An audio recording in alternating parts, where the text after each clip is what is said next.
محمد صلى الله وسلم وبارك عليه وعلى آله وأصحابه ومن تبعهم بإحسان إلى يوم الدين. أما بعد، فيا أيها المسلمون، شهركم مبارك، وتقبل الله منا ومنكم صالح الأعمال.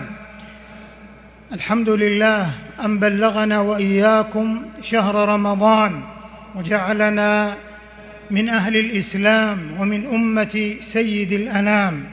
اللهم أهله علينا بالأمن والإيمان والسلامة والإسلام والتوفيق لما تحبه وترضاه يا ذا الجلال والإكرام. أيها الإخوة المسلمون، شهر رمضان المبارك نعمة من الله عز وجل علينا، وإدراكه منة كبرى نحمد الله ونشكره، وهذا يحثنا على اغتنام أوقات هذا الشهر المبارك.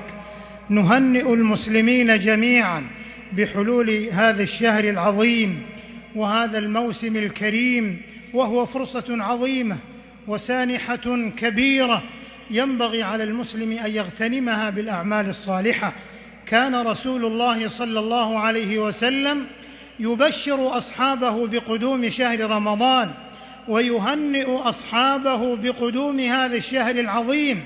في الحديث المتفق عليه عن أبي هريرة رضي الله عنه أن رسول الله صلى الله عليه وسلم قال: أتاكم شهر رمضان، شهر عظيم مبارك، فيه تفتح أبواب الجنان وتغلق أبواب النيران وتصفد الشياطين.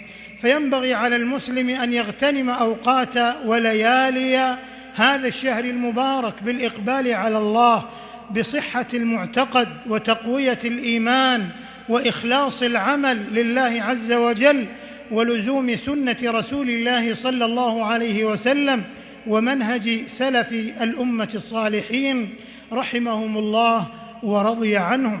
كما ينبغي أن يجتهد في إتقان الصيام وإحسانه والقيام والإقبال على تلاوة القرآن الكريم والبذل والصدقات وأعمال البر التي لا تخفى علينا جميعا. وليحذر المسلم من التساهل والغفلة وضياع أوقات وليالي هذا الشهر الكريم. أيها المسلمون، يحل شهر رمضان المبارك والعالم لا زالت جائحة كورونا تكتنفه وتخيم على أحوال الناس. فينبغي علينا أيها الإخوة أن نتعاون مع ولاة أمرنا حفظهم الله ومع الجهات المعنية بالتقيد بالإجراءات الاحترازية والتدابير الوقائية والاشتراطات الصحية، والحرص على صحتنا وصحة إخواننا المسلمين وسلامة رواد الحرمين الشريفين. فمن أعظم مقاصد الشريعة حفظ الدين وحفظ النفس، ومن فضل الله عز وجل علينا في هذا الحرم الآمن وفي هذه البلاد المباركة أن يسر لنا الجمع بين أداء الشعائر في حفظ للدين والتقيد بالإجراءات الاحترازية في حفظ الصحة وصحة إخواننا المسلمين. ينبغي أن نحرص على التحصين وتلقي اللقاح ضد هذا المرض الخطير حفاظاً على صحتنا. قال الله عز وجل: ولا تلقوا بأيديكم إلى التهلكة، وقال سبحانه: ولا تقتلوا أنفسكم. كذلك ينبغي على رواد الحرمين أن يأتوا وهم قد ارتدوا الكمامة، وكذلك الحرص على التباعد الجسدي والمكاني وعدم التجمعات، والحرص على التعقيم وغسل اليدين، كل ذلك حفاظاً على مقصد حفظ الصحة والسلامة. فينبغي علينا أيها الإخوة الحرص على ذلك والتعاون مع الجهات الصحية والجهات الأمنية في توفير البيئة الصحية التعبدية الروحانية التي تجمع بين أدائنا لشعائرنا وبين تقيدنا حفاظاً على صحتنا.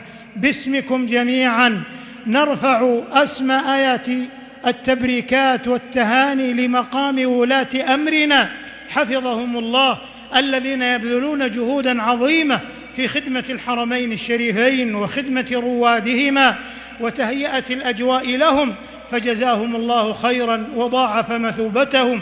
نسأل الله أن يجعله شهر عز ونصر وتمكين للإسلام والمسلمين، وأن يرفع هذه الجائحة عنا وعن بلاد المسلمين وعن العالمين أجمعين بمنه وكرمه.